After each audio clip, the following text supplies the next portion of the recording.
hacks with my Algo wallet. The idea of rekeying in Algorand has been thrust into the limelight. It's a really powerful feature of the Algorand blockchain, but there seems to be a lot of confusion and misinformation about like what rekeying is, what it does, why it's helpful. So I just wanted to make a quick little video and kind of explain the idea of rekeying, what it is, how it works, just hopefully help educate on the idea. So I've created a couple fake accounts. I'm doing this on testnet. So I've got this fake account, which has 10 testnet algos. I've got this faux account, which has 10 testnet algos. And these are the two accounts that I'll be kind of working with and explaining how things work. So I will be showing my mnemonic from these accounts. I just created them. It's a very bad idea to share your mnemonic with people, but for the purposes of just understanding what's going on, I will be showing the mnemonic but keep your safe. Please do not share with other people. So I'm going to be using the Python SDK to kind of demonstrate these ideas.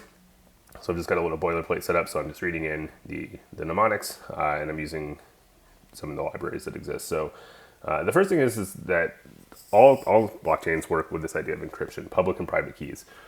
So the public and private keys are related. Essentially, they undo each other. They're inverses of each other when it comes to the encryption algorithm. So if I encrypt something with my private key, then I can basically decrypt it with my public key.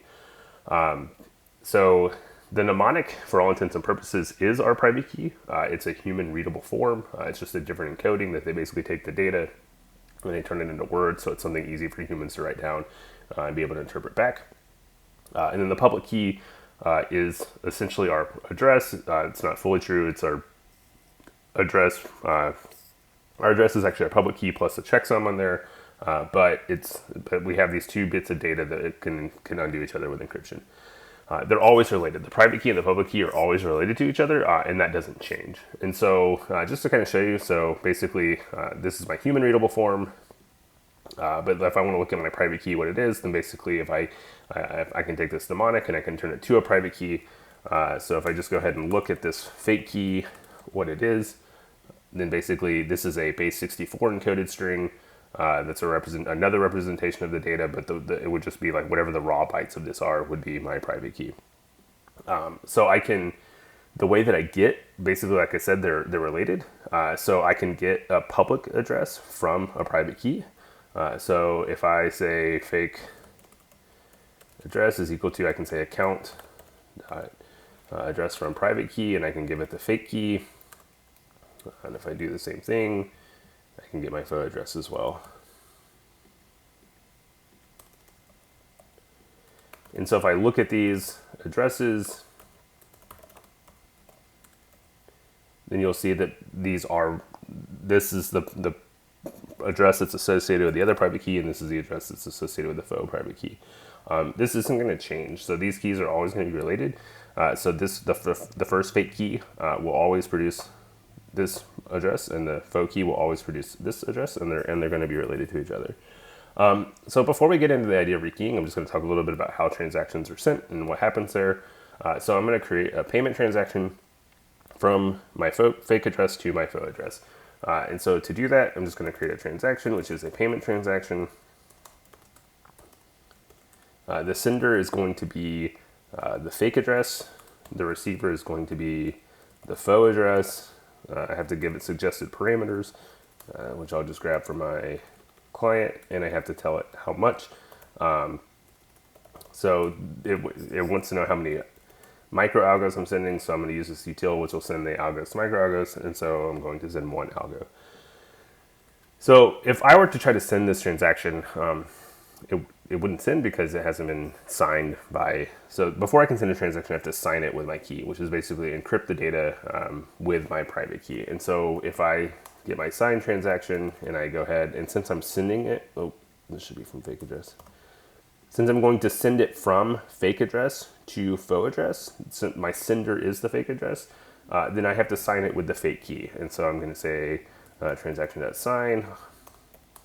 I'll give it that fake key, and then I'll go ahead and I'll say algo_declient.send, and I'll send that signed transaction. So when I send it, it's now sent to the network. And so if I go and I look in over here, then and once the testnet block comes through, then you'll see that I sent one testnet algo from my fake account to my faux account, and it shows up over here as well. So I've sent that, I've done that. If I were to go back and I were to try to sign this with my faux key, so it's just a different private key. So if I were to go back and I were to try to send this transaction, then when I send it, I'm going to get an error and it's going to say, hey, wait a second, this transaction fails. It should have been authorized by this account, but it was actually authorized by this other account. And so I can't, I have to sign it with the correct key, otherwise it won't come through. The network is smart enough to know, hey, this is the account it should be signed by. It wasn't signed by that one, so that's no good. Reject it. So when we rekey, what we essentially do is that we delegate the responsibility. We can say, hey, my account is no longer responsible for signing my transactions. I'm going to delegate someone else to sign it. What's important to know is that does not mean that I'm changing my mnemonic. My mnemonic won't change. The private key that was associated with this will still be it'll still be the private key that that is correlated will go ahead and produce that public account. But what it does is it tells the network transactions should no longer be signed by this account anymore. They should be signed by this other account. And so to show how that works, the way that I rekey is I send a transaction. And so I'm going to send a payment transaction. I'm going to send it from the fake address. I'm just going to go ahead and send a zero algo transaction to myself. So I'm going to send the receiver will also be myself. I'm going to change this to 0. And then the way that I rekey is I just add a rekey to field on here. And I'm going to say that I want to rekey it to that faux address. Now, because my fake key is the one that's controlling it still, it must be signed with that fake key. And so whenever I send that transaction, the transaction sent, I'm going to go back to this one. You should see a transaction come through pretty shortly. And you see that essentially here's the new transaction. You can see that fake was the sender, but I've now rekeyed my address to this faux. So if I were to try to send the same transaction again, then now I'm going to get an error that says, hey, wait a second. It should have been authorized by this faux account now, but it wasn't. It was authorized by the fake account. And so I've just delegated to the network my responsibility.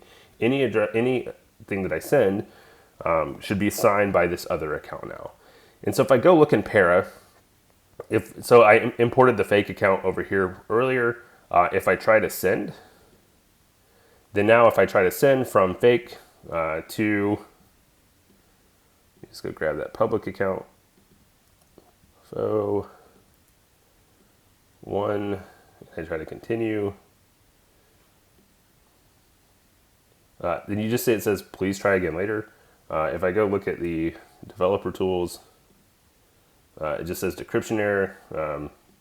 So it doesn't give really a better error, but it's just telling me that I can't do it. And the reason I can't do it is being rejected by the network because that's no longer the address that's supposed to sign for that. And so if I go look now, if I refresh this, I don't know if it'll show up on here. I know in the mobile it'll say that it's rekeyed. Let me see if I refresh, maybe it'll come up. Yeah, so you see that it now knows it's rekeyed. If I try to send, so now this little means that it knows it's rekeyed, and so, but I can't send it from Para because basically it's trying to sign it with its own keys, but its own keys don't work, so it doesn't go. So just to show that I can still send a transaction. So if I want to send from fake to faux again, and I want to send one algo, I'm going to remove this rekey to parameter now. Then now, if I want to send a transaction again, I don't sign it with my fake keys because this is no longer the delegating key anymore. I have to sign it with the faux key. And so if I go ahead and run that, then the transaction runs through successfully. If I go look over at this account, you'll see that I sent one. I'm able to send it. It's fine. I can just sign it with this other key, and life is good. So if I go look at it, you'll see now that whenever I see a sender, that basically this is the sender, but this is the account that authorized it, so I know who it is. And so basically, I'm able to send transactions still. So for a wallet, so most people don't interact with this way with like signing transactions like this. So with a wallet, basically, like with my algo currently, the reason why rekeying works is because my algo doesn't have the built-in functionality to say, hey, like I should be sending from this account, but I should be signing with this other account. So what the wallet has to do is it has to essentially say, oh, this is the account that should be authorizing it. Do I have that key? Okay, let me sign with it. And so what I'm going to go and do now is I'm going to take, so since the one account is already imported, I'm going to go ahead and I'm going to import this other account.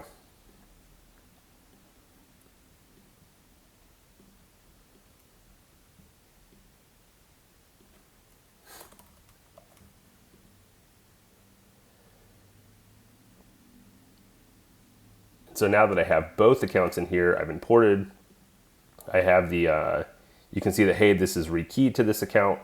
Now I have this account and it knows it. So now I should be able to send.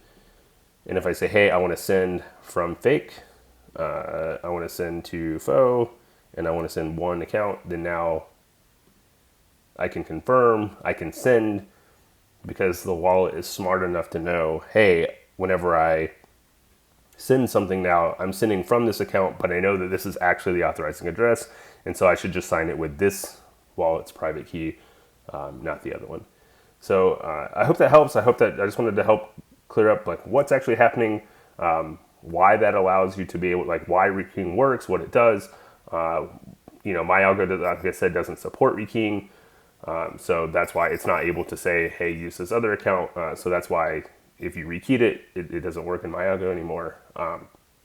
But just stay diligent, stay safe. Rekeying can help protect it. Once again, I know I shared my mnemonics in this video, but please don't ever share your mnemonic.